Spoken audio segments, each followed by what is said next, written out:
right now in Angkor Wat. This is the biggest temple in the world.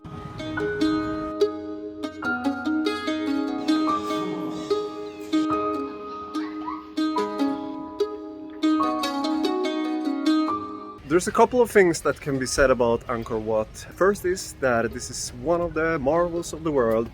They're not really sure how this is built. Not even a trained stonemason today knows exactly how everything has been done. And they really made this temple in a record-breaking pace. Usually a cathedral takes about 200 to 300 years. But the 14-year-old boy, king, god, whatever his title was, he took the power from his uncle, according to the legend, overthrew him, and saw that he had a vision from God to build this temple, and he got a lot of followers, and they built this temple. They had to build this temple within his lifetime if he was to exit this world into the afterlife. So this temple has a lot of similarities with the Egyptian pyramids, because how they have built this, they have used advanced mathematics, astronomy, astrology to position the temple, and so it points to the right stars or planets when the king was gonna die, so he could leave this earth and go to the afterlife. So incredibly enough, this place also was built on water. This used to be a swamp, and so it's a real engineering marvel how they have done this. And it's incredible that this place has been forgotten for such a long time.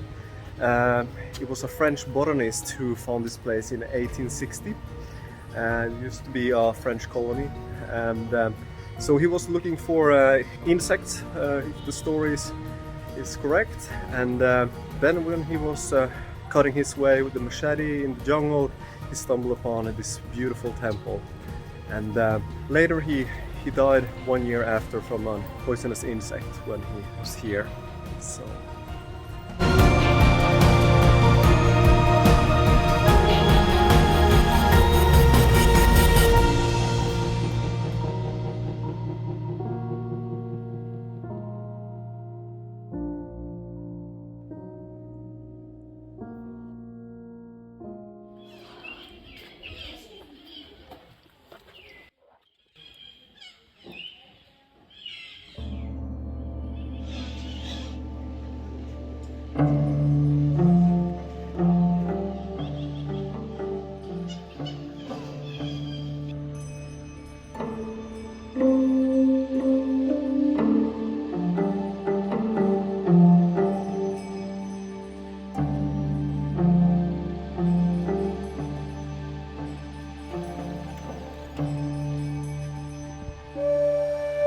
So I guess this must be the engineering feature that they made, because this is built on swamp mark, and every season they have the floods, which means if they wouldn't have made this engineering with these banks here to regulate the waters, structures would have sunk. So it's quite an impressive thing that they did, considering it was built in 9th century, and the kingdom lasted from 9th century to the 15th century, and according to the stories, there have been 38 kings that ruled in the Khmer Empire.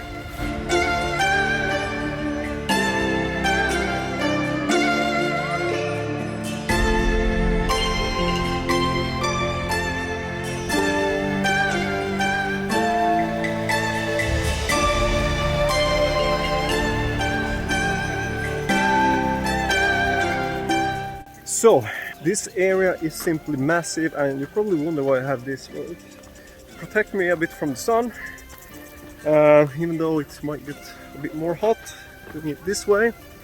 Not so much for the sun cream, so I try to protect myself in other ways. Anyhow, back to the story. There's many temples that this place is made up of. So if you come here, definitely recommend that you have a tuk-tuk driver that takes you around. Probably it will cost you $20 or something like that. really well worth it, and considering that you really need the money too. So, and I mean, everywhere you go here, it's people try to get money from you in any way or shape. But if I would do this again, I would probably have reserved a bit more time, because this area is so huge that if you come here early in the morning and you leave when the sun goes down, or take a 2-day trip, it would probably be the best. And you can get a tour guide. I didn't do that. Did some research before I came here, and really love history. And isn't this interesting? I wish everybody could see this.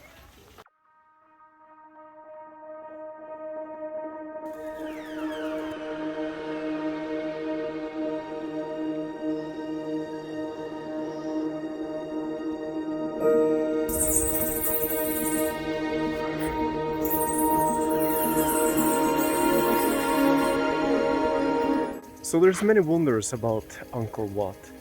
Who built it? Why did they build it? What happened to it? Why did it go under? And to this day, there's still many questions there, like with the ancient Egypt. They don't know how it's built, and probably there's many more questions that they don't know. And it seems like they use some advanced mathematics, physics, in order to build this, and they had the spiritual power on their side. And according to the legend, or probably maybe it's not a legend, they used to use mandalas when they made the construction, to make patterns in the dust, make lines, like a form of drawing. Another thing is that this was one of the biggest empires in the world. It stretched all the way from Vietnam to what is today Myanmar, Burma, and to Laos and Mekong River. It was a huge empire.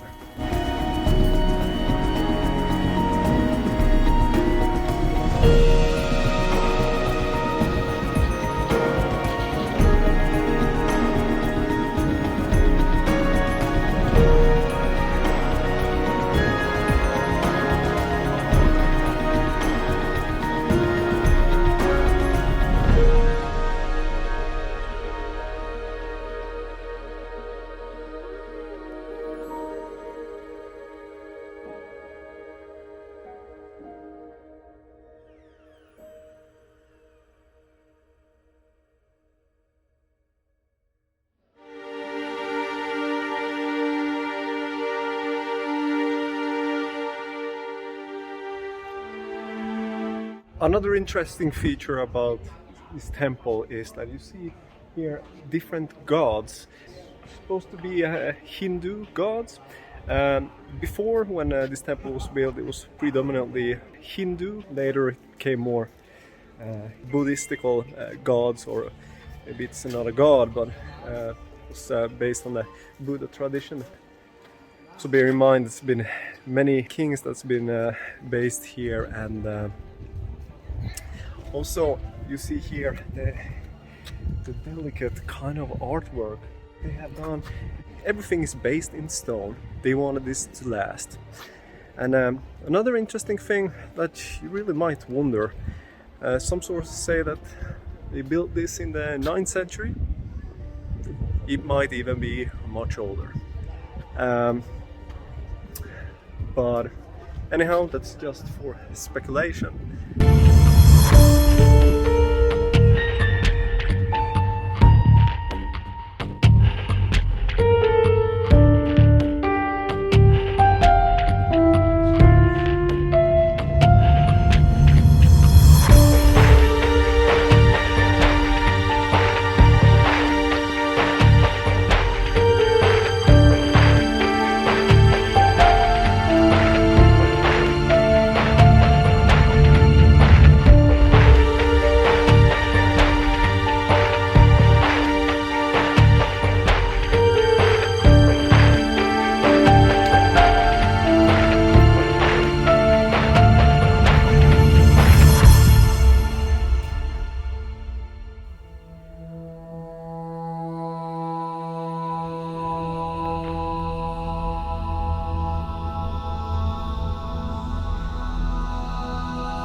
one interesting thing from being here, walking around, it's so massive. You cannot almost believe how they have done this. And it's thought that this was built during the first king's time. He was 14 years old when he took the power, and it's believed that it was accomplished during his lifetime. And that was kind of the goal of how the spirituality was based. It needed to be finished in order for him to go to the afterlife. And since he was a king and a god, which he appointed himself to, and had the priests on his side, that means that he had to be in a rush, and everybody had to work together towards the same goal.